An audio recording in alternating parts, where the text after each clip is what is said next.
Chers fidèles, sont-ils tous en train de sombrer dans une forme de folie? C'est une question qui vient naturellement à l'esprit du Français de confession musulmane en ce moment.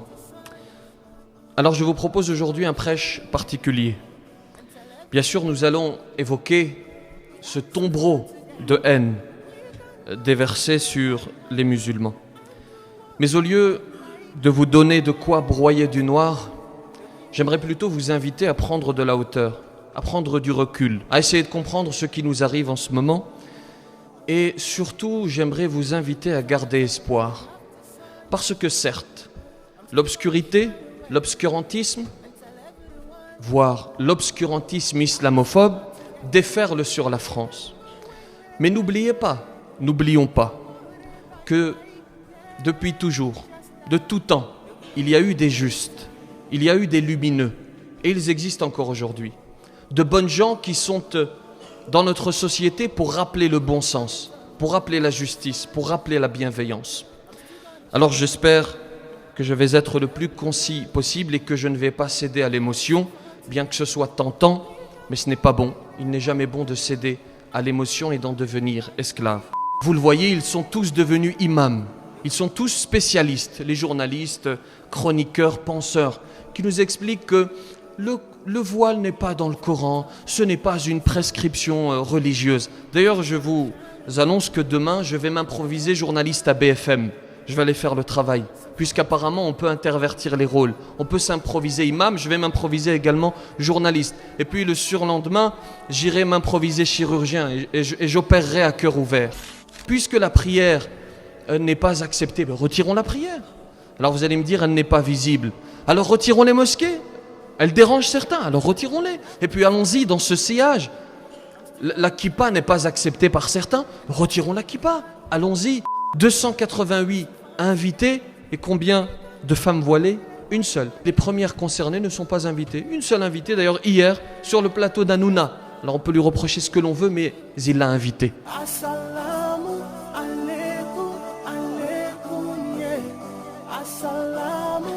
Dieu dit dans le Coran, Alif Lam Mim, أحسب الناس أن يتركوا أن يقولوا آمنا وهم لا يفتنون ولقد فتنا الذين من قبلهم فليعلمن الله الذين صدقوا وليعلمن الكاذبين أم حسب الذين يعملون السيئات أن يسبقونا ساء ما يحكمون من كان يرجو لقاء الله فإن أجل الله لآت وهو السميع العليم فأما الإنسان إذا ما ابتلاه ربه فأكرمه ونعمه فيقول ربي أكرمن وأما إذا ما ابتلاه فقدر عليه رزقه فيقول ربي أهانن. Vous avez certainement vu cette scène qui a fait le tour de la France, voire le tour du monde. Un triste cire qui interpelle une maman apaisée qui est venue accompagner une classe, qui est venue accompagner son fils. D'ailleurs, son fils est venu découvrir les institutions. Il est venu découvrir le conseil régional. Et vous avez ce triste cire qui va l'interpeller en lui disant « on va lui retirer le voile ». Le pauvre, il pense être à une autre époque, une époque sombre de notre histoire. Il pense que nous allons nous laisser faire. Et il l'interpelle ainsi, il interpelle plutôt pour être précis la présidente en lui demandant de faire enlever le voile de cette femme. Cet homme, il a fait cette sortie très certainement pour faire ce que l'on appelle le buzz. Parce qu'il ne brille pas par ses travaux, parce qu'il ne brille pas par sa justice, parce qu'il ne brille pas par ce qu'il produit, par la réflexion qu'il aurait pu produire, alors il brille par la bêtise. Alors il se saisit de l'occasion pour briller. Mais rassurez-vous, il retombera très certainement dans quelques jours dans l'anonymat dont il n'aurait jamais dû sortir. Et puis vous avez le déferlement, ce tombereau de haine. Vous savez ce que c'est un tombereau? Cet engin de manutention. C'est exactement ce que nous ressentons. Un engin comme celui-ci, comme le tombereau empli de haine qui se déverse sur les musulmans. Et vous avez vu dans les médias, bien sûr, un journaliste qui compare le voile à un uniforme SS. Un autre qui le compare à une croix gammée. Des sondages, faut-il interdire le voile? Et soyons fous, allons-y. Faut-il interdire la kippa? Faut-il interdire la croix? Puisque nous sommes dans ce sillage, alors allons-y. Vous avez vu ces titres, faut-il combattre l'islam? Vous avez une émission qui a titré cela, faut-il combattre l'islam? Pas l'islamisme, faut-il combattre l'islam? Vous le voyez, ils sont tous devenus imams. Ils sont tous spécialistes, les journalistes, chroniqueurs, penseurs, qui nous expliquent que le voile n'est pas dans le Coran, ce n'est pas une prescription religieuse. D'ailleurs, je vous annonce que demain, je vais m'improviser journaliste à BFM.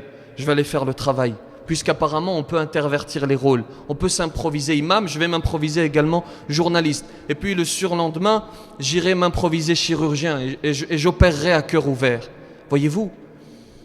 Et donc, ils nous expliquent ils nous apprennent notre religion. Ce sont des chouyours qui nous expliquent que le voile, qui expliquent à la femme qui porte le voile que ce n'est pas dans le Coran, retire-le, ce n'est pas dans le Coran, ce n'est pas une prescription religieuse.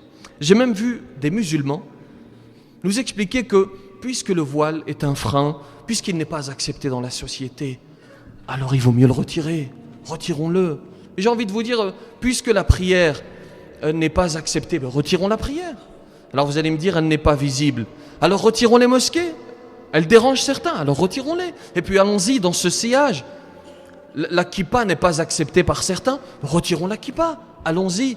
Et voyez, ce n'est plus la loi qui domine, qui prédomine. Ce sont les sentiments. Et d'ailleurs, vous avez constamment des appels aux sentiments. Constamment, on nous explique, oui, mais est-ce que l'on se plaint de la même manière pour les orphelins de ceux qui ont été assassinés? Il faut rappeler à ces gens qu'ils n'ont pas le monopole de la souffrance. Et que nous sommes tous humains d'abord. Et que lorsque mon frère en humanité tombe, lorsqu'il est lâchement assassiné, je suis le premier à souffrir. Et ce n'est pas ce triste cire qui va nous expliquer qu'il faut souffrir pour ses enfants. Nous souffrons. Et nous sommes avec ces familles, nous l'avons dit, mais nul n'est plus sourd que celui qui ne veut entendre. Nous l'avons dit, bien entendu, nous compatissons. D'ailleurs, quel est le rapport entre une femme voilée? Quel est le rapport entre une femme voilée apaisée qui vient accompagner son fils et le terrorisme? Est-ce que vous imaginez le raccourci que l'on fait? Et on se tait. On nous explique d'un côté qu'il faut retirer le voile et tout de suite on passe à « oui, mais il y a peu des islamistes, plutôt un barbare a tué des policiers. » Mais quel est le rapport? Quel est le rapport, voyons? Et je vous le disais en introduction, je sais que beaucoup de musulmans sont affectés par ceci et qu'ils se posent des questions et qu'ils sont inquiets. Alors je vais vous dire une chose très franchement, parce que je vous aime et parce que j'aime mes frères et mes sœurs. Mais qu'est-ce que vous croyez? Qu'est-ce que nous croyons? Que nous allons pouvoir dire « je crois » sans être éprouvés? Pour reprendre le texte coranique, pensez que nous n'allons pas être éprouvés et que la vie est un long fleuve tranquille? Il faut intégrer ceci dans nos esprits. Celui qui porte la foi, il va être éprouvé. C'est dans l'ordre des choses. C'est systématique, c'est automatique. Tu ne peux pas vivre ta foi si tu n'es pas éprouvé plus ou moins durement. Et là, effectivement, c'est une lourde épreuve. Nous n'avons rien fait. Nous vivons paisiblement. Nous sommes même un plus pour notre société. Et pourtant, on entend toutes ces injustices et tous ces dires à nos propos. Et je vous le disais, il faudrait que vous écoutiez le message de cette femme, le message de tout à l'heure, juste avant que je ne monte. Je suis française, je paie mes impôts. Que dois-je faire? La détresse. Il faut bien intégrer ceci. Nous allons souffrir, c'est ainsi, c'est dans l'ordre des choses. Mais cela ne signifie pas, bien sûr, qu'il faut tendre la joue. Nous n'allons pas nous laisser faire. Nous avons des droits et nous entendons les faire respecter, bien sûr. D'ailleurs, et si l'on faisait un saut dans le passé? Je vous disais dans l'introduction, je vais vous inviter à prendre de la hauteur. Alors faisons un saut dans le passé et voyons ce que nos prédécesseurs ont dû endurer pour porter la foi. Parce que la foi, cette foi que tu annonces détenir ou porter, il faut le prouver. Il faut prouver que tu la portes. Il ne suffit pas de prétendre. C'est comme pour l'amour. Il ne suffit pas de dire à ton épouse « je t'aime ». Il faut lui prouver par des actes, par des petites attentions. Il faut lui prouver au quotidien. S'il faut prouver cet amour à la créature, a fortiori, à plus forte raison, il faut le prouver au Créateur, n'est-ce pas? On le prouve par quoi? Juste par notre parole? Par nos prières? Au-delà de ceci, en supportant l'épreuve, en l'affrontant et en la dépassant. Alors regardez, l'imam Ahmad ibn Hanbal, l'un de nos plus grands imams, un illustre prédécesseur. À son époque, on ne va pas rentrer dans les détails, mais il y a eu cette fameuse polémique à propos du Coran. On obligeait les savants à admettre que le Coran était une créature. Et beaucoup ont avoué cela. Face à la torture, face à la prison, ils ont avoué. Mais lui, il a résisté. Et il ne voulait pas. Il voulait continuer à rester fidèle au message. Et pour cela, Al-Mu'tasim va le mettre en prison. Il va même le torturer. Et par la suite, Al-Wathiq va faire la même chose. Et il patiente parce qu'il porte la foi.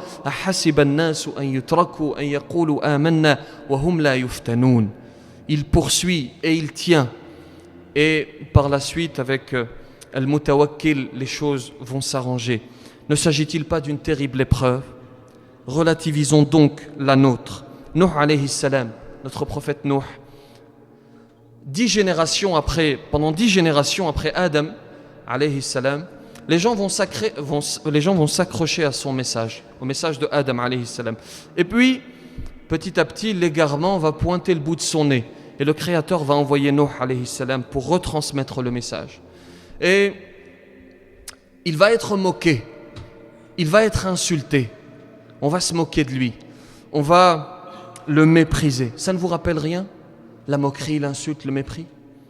Et lorsque le déluge va faire son œuvre, parce que pendant 950 ans, il va lutter pour transmettre le message, et comble de l'épreuve, lorsque le déluge va faire son œuvre, il voit sa propre chair, son propre fils emporté par les eaux, et il ne peut rien faire.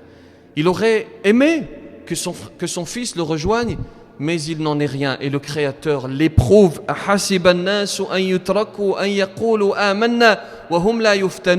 Dites-vous ceci lorsque votre cœur se serre et que l'on parle ainsi de nous, que l'on nous explique que nous sommes tous des islamistes, que nous sommes tous des barbares. Rappelez-vous ce verset.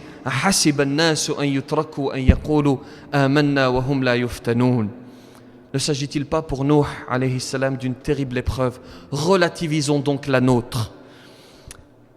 Ibrahim alayhi salam, condamné au bûcher parce qu'il appelle au tawhid, ce qui est le plus important pour le musulman, l'unicité de Dieu, et on le condamne au bûcher, mais il porte la foi, il patiente, il endure, et les flammes n'ont pas d'effet sur lui.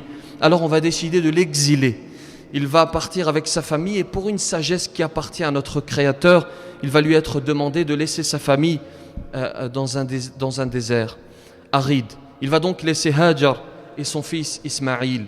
Et Hajar va faire le fameux parcours, partir de l'endroit que l'on appelle aujourd'hui As-Safa vers Al-Marwa, parcourir 7 fois jusqu'à ce qu'une source jaillisse des pieds d'Ismaïl alayhi salam. Et cette source va jaillir de manière monumentale, et pour calmer la source, elle va dire Zamzam, ce qui signifie à l'époque calmement, doucement. Voilà d'où vient le terme Zamzam. Et Ibrahim alayhi salam va devoir affronter une épreuve encore plus grande. Le Créateur va lui demander de sacrifier, d'immoler son fils. Alors on connaît tous le récit, est-ce que nous nous sommes mis un jour à sa place? Imaginez fermer les yeux et penser que le Créateur vous demande d'immoler votre fils, votre enfant, votre propre chair. Et parce qu'il porte la foi, il supporte l'épreuve. Et il accepte, et son fils d'ailleurs va accepter de la même manière. Puis vous connaissez l'histoire bien entendu, le Créateur va envoyer un bélier qu'il va sacrifier à la place de son fils. Ne s'agit-il pas d'une terrible épreuve? Relativisons donc la nôtre. Ayyub alayhi salam, pendant 50 ans, il a le pouvoir, l'argent, le bétail, les enfants, les amis, une épouse pieuse. Et puis tout d'un coup, du jour au lendemain, il est éprouvé. Il perd tout. Il perd ses enfants, il perd son bétail. Il perd son pouvoir, petit à petit ses amis vont le quitter parce que c'est dans les moments difficiles que l'on voit le véritable visage des gens. Petit à petit les gens, étant donné qu'il n'a plus de richesse, qu'il n'a plus de pouvoir, ils vont le quitter. Et pendant 18 ans, il va rester malade. Et son épouse, pour qu'il puisse tout de même survivre, elle va continuer à travailler pendant 18 ans d'arrache-pied jusqu'à lui demander « Fais une invocation, lève les mains au ciel ». Et il va dire « J'ai honte de lever les mains au ciel parce que le Créateur m'a accordé la santé pendant 50 ans. Attendons au moins 50 ans de maladie pour que je puisse lever les mains au ciel. » Elle va même, dans certaines versions, on nous dit qu'elle va même vendre ses cheveux pour continuer à subvenir aux besoins de sa famille. Et lorsqu'il voit ceci, alors il lève les mains au ciel et il fait une invocation. Et cette invocation est rapportée dans le Coran lorsque Dieu dit وَأَيُّوبَ إِذْ نَادَى رَبَّهُ أَنِّي مَسَّنِيَ الضُّرُّ وَأَنْتَ أَرْحَمُ الراحمين فاستجبنا له فكشفنا ما به من ضر وآتيناه أهله ومثلهم معهم رحمة من عندنا وذكرى للعابدين. Ne s'agit-il pas d'une terrible épreuve pour Ayoub? Relativisons donc la nôtre. Youssouf alayhi salam qui va subir épreuve sur épreuve.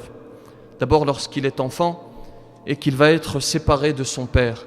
Et il nous est prouvé dans la forme du Coran qu'il aimait terriblement son père. Et réciproquement. Dans la forme du Coran, Dieu ne dit pas « Ya Abi », il dit « Ya Abati ». Non pas « ô père » mais « ô tendre papa ». Et il ne dit pas Yabni mais ya bunay, ô mon tendre fils. Ces termes, parce que le Créateur écrit le Coran à dessein, chaque lettre a dessein, et s'il a dit ya abati, c'est pour une raison particulière, pour entre autres nous montrer l'amour qu'il y avait entre le père et le fils. Et malgré cet amour, ils vont être séparés. Ils vont ensuite être, lui prophète, être entreposé dans un puits. On va le vendre pour quelques dirhams. Ils vont l'acheter pour quelques dirhams. Lorsqu'on le retire du puits, il n'est pas considéré comme un être humain, mais comme de la marchandise. Ya bushra hadha ghulam.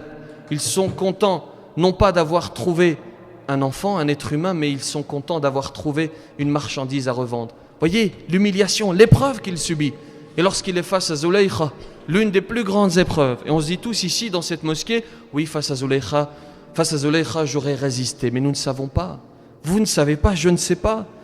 Comment est-ce que nous faisons face? Comment est-ce que nous ferions face à l'épreuve? Et malgré tout, il résiste. Et il préfère se soumettre à son Créateur plutôt que de se soumettre à la tentation. Il va même entrer en prison. Il préfère la prison physique que la prison morale. Il préfère se libérer parce que, en réalité, la liberté, ce n'est pas de faire ce que l'on veut. La liberté, la véritable liberté, c'est de se libérer de ses passions. C'est de décider de triompher de ses passions. Et c'est ce que Youssouf alayhi salam va faire. Ne s'agit-il pas d'une terrible épreuve? Relativisons donc la nôtre. Et puis Muhammad sallallahu alayhi wa sallam, le meilleur des hommes, qualifié de fou, insulté, méprisé, lorsqu'il souhaite apporter la paix à Taïf, vous connaissez le récit, il souhaite apporter de la paix, le message islamique, il y arrive et, comble de l'humiliation, on charge les enfants de le faire fuir, on charge les enfants de le lapider et il va sortir les pieds ensanglantés et malgré tout, parce qu'il y a de la miséricorde dans son cœur, il va faire cette fameuse invocation Allahumma ilayka ashku da'fa quwwati wa qillata hilati wa hawani 'ala an-nas. Alors qu'il lui est possible de se venger, d'écraser la ville de Taïf, il préfère faire montre de miséricorde. Sallallahu alayhi wa sallam. Ne s'agit-il pas d'une terrible épreuve? Relativisons donc la nôtre. Et n'oubliez pas, inna ma'al usri yusra. Lorsque vous êtes face à ces informations, dites-vous deux choses. أحسب الناس أن يتركوا أن يقولوا آمنا وهم لا يفتنون إن مع العسر يسرا. Avec la difficulté, il y a la facilité. Parce que le Coran, c'est notre antidote. Nous trouvons toutes les solutions dans notre texte sacré. Et puis une chose, le niveau de violence en direction de l'islam et des musulmans est à la hauteur de la réussite de beaucoup d'entre nous. Parce que les musulmans réussissent dans tous les domaines. Partout où je passe, vous entendez? Partout, parce que je sillonne la France, partout où je passe, je suis salué par des douaniers musulmans, par des agents d'aéroports musulmans, par des éboueurs, par des footballeurs, par des ingénieurs, par des médecins. Oui, nous sommes un plus pour notre société, il faut le dire avec force. Et n'ayez pas honte d'être musulman. Soyez fiers de votre religion. Et ce n'est pas parce qu'ils disent ceci qu'il va falloir remettre en cause sa manière de vivre. On va se faire un petit peu plus discret, comme disent certains. Nous sommes fiers, nous respectons la loi, bien sûr, comme tout le monde, et nous allons affirmer notre croyance comme tout le monde. Nous ne souhaitons pas être traités différemment des autres. Nous ne souhaitons pas être meilleurs que d'autres, mais nous ne souhaitons pas être moins bien traités que d'autres. Nous souhaitons être sur le même pied d'égalité. Je vous disais, partout où je passe, je rencontre ces musulmans qui sont un plus. Leur réussite parle pour eux. Ils sont musulmans, ils sont français, ils sont un plus pour la société. D'ailleurs, le prophète sallallahu alayhi wa sallam lui-même participait à la vie de la cité. Il dit dans une tradition prophétique authentique, « Shahidtu fi dari Abdillah ibn Jad'an, hilfan yusamma hilfu al-fudul wa ussisa lid-difa'i 'an al-mazlum » Il nous dit, j'ai assisté dans la maison de Abdullah ibn Jad'an à la signature d'un traité qui a pour but de lutter contre l'injustice. Il était donc actif, et ça c'est avant l'apostolat, avant le début de la prédication. Après la révélation, il va dire, si je devais signer le même traité, je le ferais sans aucun problème. Et ne vous faites pas avoir par ce qui se dit sur les plateaux. Parce que notre pays est bien plus lumineux que ce qui nous est présenté. Et les plateaux, ce n'est pas la rue. Ce qui se passe sur les plateaux, ce n'est pas ce qui se passe dans la rue. Alors certes, ça alimente le sentiment d'islamophobie. Mais voilà, entre autres, ce qui se passe dans la rue. Le témoignage d'une sœur que j'ai reçue hier. Elle dit ceci. En allant à mes soins, une petite dame âgée, très frêle, me voyant peiner à descendre de l'ambulance, a tout fait pour venir m'aider, en me donnant son bras pour que je m'y accroche, car elle avait peur que je tombe. Rien ne l'a dérangée. Surtout pas ma tenue, surtout pas ma tête couverte. C'est comme ça le quotidien, loin des médias. Et il y a beaucoup de cas comme ceci. Alors bien sûr, il y a de l'islamophobie, on ne va pas nier ceci. Mais il faut dire à côté de cela qu'il y a un certain nombre de situations comme celle-ci, de la bienveillance de la part de nos concitoyens. Chers fidèles, il y a paradoxalement du bien dans ce que nous vivons. Nous avons dit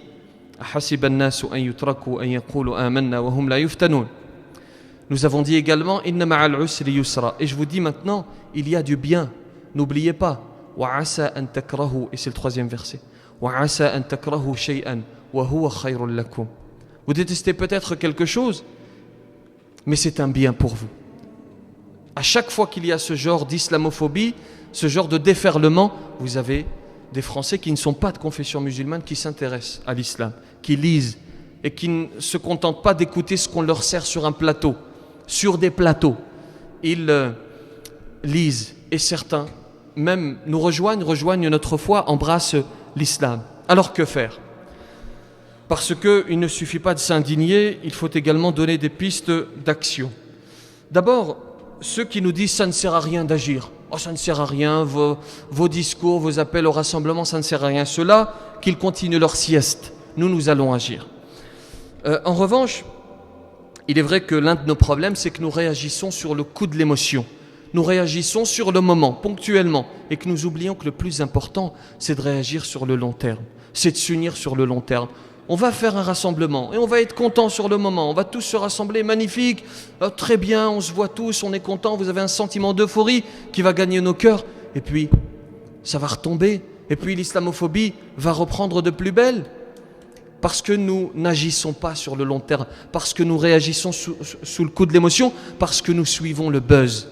Est-ce que parmi nous, et moi le premier, est-ce que nous pensons à nos frères Rohingyas en Birmanie?